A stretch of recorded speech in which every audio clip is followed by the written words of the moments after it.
sino mang nanikluhod sa'yo, ina, ay di mo sinagip o di mo dininig sa tuwing dumadaing at lumuha.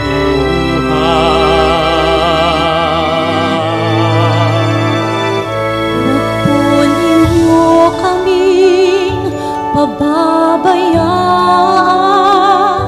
mga samo namin, huwag niyong tatanggihan, bagkus iligtas kami sa kapahamakan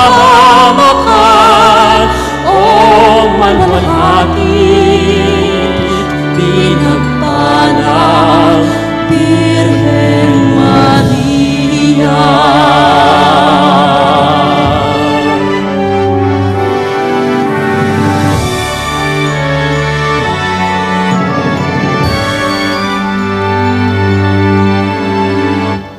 Hindi man lang sumagi sa aming kunita, na sino mang nanikluhod sa'yo, ina, ay di mo sinagip